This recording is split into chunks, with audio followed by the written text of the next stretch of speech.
এক পুত্র ছিল। অমরত্ব লাভের বাসনায় সে প্রজাপতি ব্রহ্মার উদ্দেশ্যে কঠোর তপস্যায় মগ্ন হল। গ্রীষ্মে প্রখর খর রৌদ্রে, বর্ষায় প্রবল বর্ষণে, শৈত্যে তুষারাবৃত হয়ে কালকঞ্জ কঠোর তপস্যা করতে লাগলো। অবশেষে তার তপস্যায় তুষ্ট হয়ে প্রজাপতি ব্রহ্মা আকাশবাণী করলে, হে অসুর শ্রেষ্ঠ কালকঞ্জ, তোমার তপস্যায় আমি তুষ্ট। বলো, কি তোমার প্রার্থনা? প্রণাম প্রজাপতি ব্রহ্মা। হে হিরণ্যগর্ভ, আমাকে অমরত্বের বর প্রদান করুন। কালকঞ্জ, জগতে জীব মাত্রই মরণশীল, এমনকি স্বর্গের অমৃত পাই দেবগণ নির্দিষ্ট সময়ের অন্তে অবশ্যম্ভাবে কালের কবরে পতিত হয়। অধিক কি, কল্পান্তে আমি প্রজাপতি ব্রহ্মা স্বয়ং দেবী কাল ও রাত্রি কর্তৃক কলম প্রাপ্ত হই। যেখানে আমি নিজেই অমর নই, তোমাকে অমরত্বের বর আমি কিভাবে দেব? তুমি অন্য বর প্রার্থনা করো। অমরত্ব প্রদানে যদি একান্তই অসমর্থ হন, তাহলে পিতামহ আমাকে এই বর দিন, আমি যেন এমন কোন নারীর হস্তে বদ্ধ হই যে স্বভাবত নারী সুলভ ভাবের ঊর্ধ্বে, তথাকথিত রমণী সুলভ ভাব ও বৈশিষ্ট্যের বিপরীতে, যে নারী সংসার ধর্ম অতিক্রম করেছে, স্বভাবত সংস্কারের সীমারেখা ত্যাগ করেছে, যার মধ্যে আপাত বিরুদ্ধ ভাবের সমন্বয়, সর্বোপরি যে নারীর জন্ম নেই, যিনি অজা আদ্যন্ত রহিতা, এমন নারীর হাতেই যেন আমি বদ্ধ হই। তথাস্তু, তাই হবে। তবে কালকঞ্জ, তোমাকে আমি পূর্বেই সতর্ক করে দিচ্ছি, সুজলা সুফলা যে প্রকৃতিকে ভোগ্যা বলে মনে হয় আপাত দৃষ্টিতে, সেই প্রকৃতিও কিন্তু চিরকাল শান্ত বরপ্রদা থাকে না। প্রকৃতির উপর স্বেচ্ছাচার আরম্ভ করলে সেই শান্ত প্রকৃতিই কিন্তু বৈরী হয়ে ঝড়, ঝঞ্ঝা, অগ্নুৎপাত, ভূকম্পাদি দুর্যোগ রূপে প্রভূত বিনাশ ও লোকক্ষয় সাধন করে। ঠিক তেমনি পরমা প্রকৃতির অংশ সম্ভূতা নারী জাতিকে তুচ্ছ জ্ঞান করো না কখনো। নারী জাতির সর্বংসহা সহ্য শক্তিকে তাদের দুর্বলতা মনে করো না। আশা করি আমার কথার নিহিত তাৎপর্য তুমি বুঝতে পেরেছ। তোমার কল্যাণ হোক। মনে হচ্ছে জ্ঞান বৃদ্ধ পিতামহ ব্রহ্মার মস্তিষ্ক বিকার ঘটেছে। নারী জাতি সম্পর্কে সাবধান করছে আমাকে। নারী সে তো ভীত সন্ত্রস্ত দুর্বল এক জাতি। নারী স্বভাবিত লজ্জা, ভয় আর হীনমন্যতা। স্বভাব সুলভ এই আচরণের বিপরীতে কোন নারী আছে নাকি জগতে? অতএব দুর্বল নারী জাতি থেকে আমার কোনো ভয় নেই। কোন লজ্জাশীলা রমণী তো আর আমার সাথে রণাঙ্গনে বাহুযুদ্ধ করতে আসবে না। আর আসলেও আমার বাহুবলের সাথে সে অবলা পারবে কতক্ষণ? অতএব আমি অমর। বৃদ্ধ পিতামহকে ভুল বুঝিয়ে কেমন ঘুরিয়ে এই অমরত্বটাই ভাগিয়ে নিলাম। আজ থেকে আমি অমর। কালকঞ্জ অমর, অমর। মধুরা মুরতি মনোহর তবু মম পরমারতাম।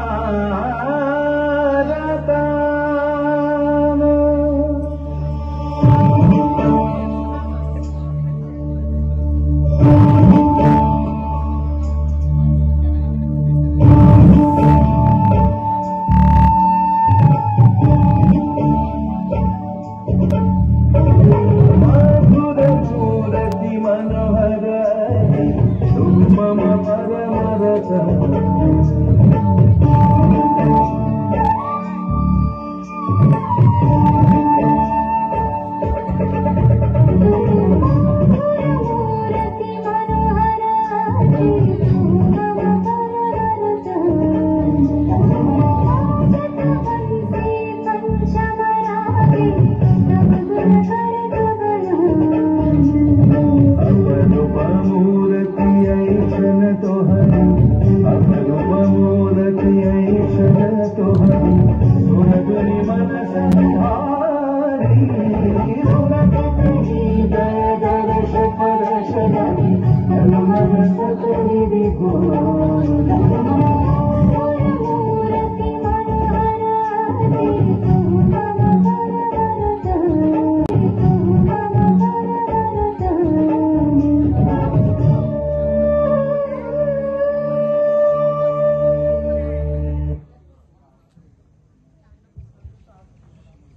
হে দেবী, তুমি কি অবগত আছো জগতে কালখঞ্জ নামে এক দুর্বৃত্ত দানবের অভ্যুত্থান ঘটেছে।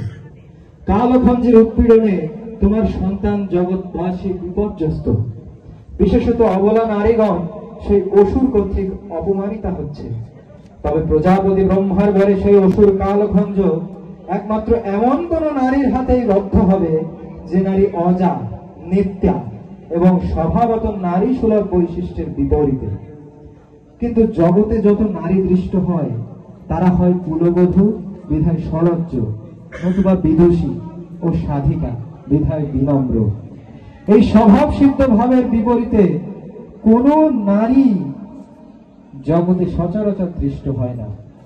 তাই হে দেবী, নারী জাতি যেহেতু তোমারই অংশ জাতা এবং একমাত্র তোমার মধ্যেই যেহেতু প্রকৃতি পুরুষাত্মক উভয় ভাবের সম্মিলন দৃশ্যমান হয়, তাই তুমি বাবা প্রখরা ভাব অবলম্বন করে দুর্বৃত্ত কালখঞ্জকে বিনাশ করে ধরার ভার লাঘব করো। বেশ, তবে তাই হোক।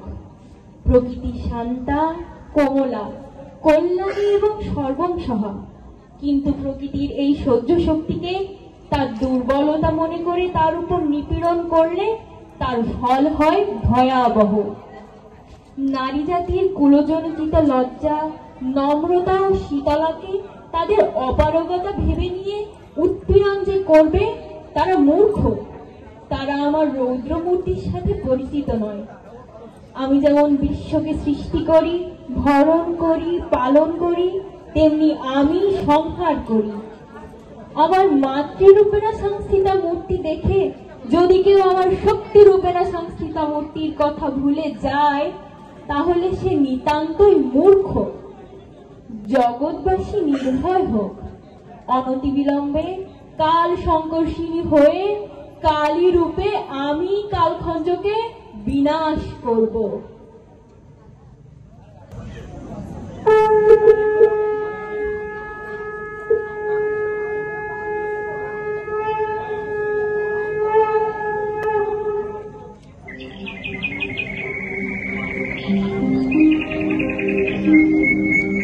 কে তুমি নবীন যৌবনা নারী? দেখে তো কোন দেব রমণী বলে মনে হচ্ছে। আমি দেবরাজ মহিষী পুরমার কন্যা সচি। রে দুর্মতি অসুর, এখানে দেবী ভগবতীর উদ্দেশ্যে আমি বিন্ধ্যাচল পর্বত অভিমুখে যাচ্ছি।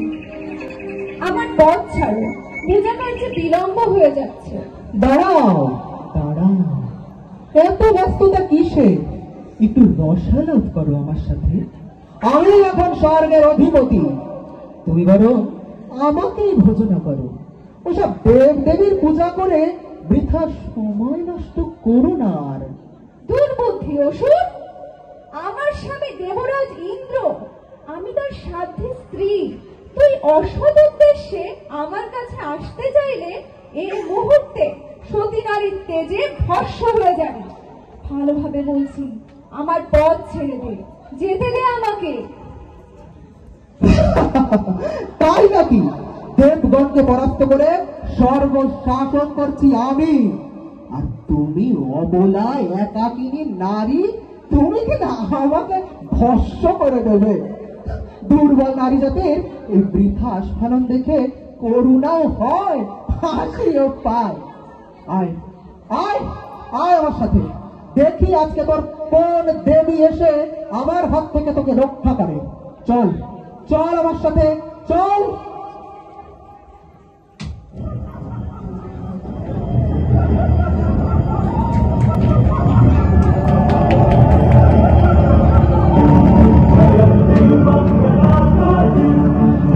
Bye.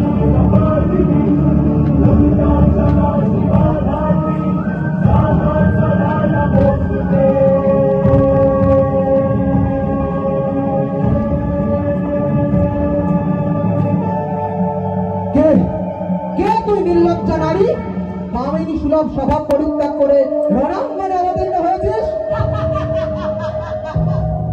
কেন রে মূর্খ?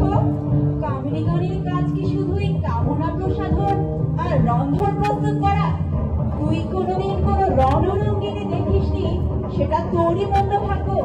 আমি অজা, নিত্যা, শাশ্বতী, আদ্যা শক্তি। আমার অনেক নাম, অসংখ্য রূপ, অগণিত ভাব। আমাকে কেউ কেউ দক্ষ কন্যা সতী বলে, কেউ বলে গিরিনন্দিনী পার্বতী, কেউ বলে শিবপত্নী গৌরী। তাই নাকি? কিন্তু নারী যেহেতু, তাহলে নিশ্চয় তোর পিতা মাতা প্রতি পুত্র কন্যা সংসার রয়েছে। বল বল, তুই কার কন্যা, কার পত্নী, তুই কার কুলবধূ? কি তোর নাম, কি তোর পরিচয়? শোন রে মূঢ়, আমি কারো কন্যা নই, কারো পত্নী নই, কারো কুলবধূ নই। ব্রহ্মাদি আদি দেবগণ পর্যন্ত আমার স্বরূপ জানেন না, তাই বেদে আমাকে অজ্ঞা বলা হয়েছে। আমার অন্ত নেই বলে বুদ্ধজ্ঞান আমায় অনন্ত বলে সম্বোধন করেন। আমার লক্ষ্য দেবগণেরও অবক্ষ বলে আমাকে অলক্ষা বলা হয়েছে। তথাপি যখন যখন দেবকার্য সাধনে আবির্ভূত হই, তখন স্বেচ্ছায় পিতা মাতা পতি পত্নীরও সমর্থন স্বীকার করি। আমি স্বেচ্ছা স্বাধীন বল্লভা। আমি পরম শিবের বিমর্ষ শক্তি বিধায় পরম ব্রহ্ম বুঝি। আবার আমি কারণ সমুদ্রে বটপত্রশায়ী নারায়ণের আশ্রয়। কালান্তরে সবকিছুই কালের পরে পতিত হয়, কিন্তু সেই সর্বপ্রকাশী কালকেও যিনি পালন করেন, তিনি মহাকাল নামে আখ্যায়িত। আর আমি অন্তিমে সেই মহাকালকেও পালন করি বিধায় মুনি ঋষিগণ আমায় আত্মাকালী নামে কীর্তন করে থাকেন। বটে, কিম দিগম্বরী রৌদ্রবদনে, কিম মুন্ডমালা কণ্ঠদেশে, কিম করস্য খড়গমুদঞ্চিতান্তে, ব্রূহি ত্বং দেবী রহস্যাম। সত্যি যদি তুই আত্মা শক্তি হয়ে থাকিস, তাহলে তোর গলায় মুন্ডমালা কেন? ব্রহ্মাণ্ড ছিল না যখন, মুন্ডমালা কোথায় পেলি? আর নারী হয়ে এ তোর কি বিরুদ্ধ সাজসজ্জা? তোর কোমরে ছিন্ন হস্তের মেখলা কেন? তুই নগ্না দিগম্বরী কেন? নারী হোক কেন তোর হস্তে শোণিত সিদ্ধ শানিত খড়গ? কেন তোর রক্ত লোল জিহ্বা? মূর্খ মূর্খ, দিবান্ধ পেচক যেমন সূর্যের আলোয় চোখে দেখতে পায় না, তেমনি মহান্ত তুই শত সূর্য প্রভাদুতি আমার স্বরূপ দেখতে পাচ্ছিস না। নিত্যা যা আনন্দময়ী পরম ব্রহ্ম শক্তি আহমেব। আমি জগতের আত্মা শক্তি মহামায়া। আমি নিত্যা আনন্দময়ী, আমি পরমা শক্তি ব্রহ্মময়ী। আমার গলার এই মুন্ডমালায় মুন্ডের সংখ্যা 50টি। এই 50টি নরমুন্ড, 50টি সংস্কৃত শব্দমালার প্রতীক। আমার কোটিতে এই নরকার্পিত কাঞ্চি কর্মফলের প্রতীক। আমি কর্মফলদাত্রী। আমি নগ্না, বিবসনা, বিগত লজ্জা। কারণ আমি অনন্ত শূন্যরূপা। আমি মহাশক্তিময়ী। আমার শক্তিতে মহাকাশে সূর্য প্রজ্বলিত। আমি বায়ুর প্রবাহ শক্তি, অগ্নির দাহিকা শক্তি। আমি অণু পরমাণুর মধ্যে সূক্ষ্ম পদার্থ শক্তি। এই শক্তিকে কি কখনো ঢেকে রাখা যায়, বেঁধে রাখা যায়? রে মূর্খ, অগ্নিকে কি তুই ঢেকে রাখতে পারিস? বায়ুকে কি তুই বেঁধে রাখতে পারিস? তাহলে সর্বশক্তিময়ী আমাকে আবৃত করতে পারে এমন বস্ত্র কোথায়? 10 দিকে আমার বসন, তাই আমি দিক বসনা। দিগন্ত বিস্তৃত অঙ্গনে আমার আগুন, তাই আমি দিগম্বরী। আমি ভয় অভয় উভয় ভাবে আমি সিদ্ধ ও বিরুদ্ধ উভয় রূপের সামঞ্জস্যতা। তোর পাপের সীমা পূর্ণ হয়েছে কালভঞ্জ, তাই তোকে বিনাশের জন্যই আমার এই বিপরীত রূপ ধারণ। আর বৃথা বাক্য ব্যয়ের কি আবশ্যকতা? দেখি তুই কত বড় বীর, আয় যুদ্ধ কর।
গঙ্গা শ্রদ্ধারাধ্যয় ভগবানের দক্ষিণে কালিকেতি কাল ভঞ্জকে বাদ করেও ক্রোধে উন্মত্তা দেবী কালীর উদগ্র ক্রোধের প্রশমন হচ্ছিল না।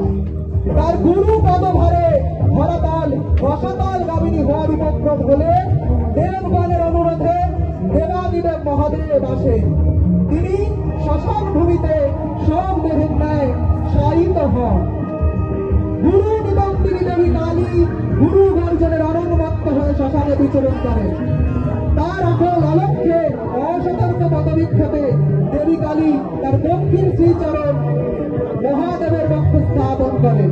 দেবীর বক্ষে দক্ষিণ চরণ দিয়ে লক্ষ্মীতাবতী বন্দনাটি দিয়ে সুকন্দবিরণ করে। এই রূপটি দক্ষিণ কালী নামে জগতে বিখ্যাত হল।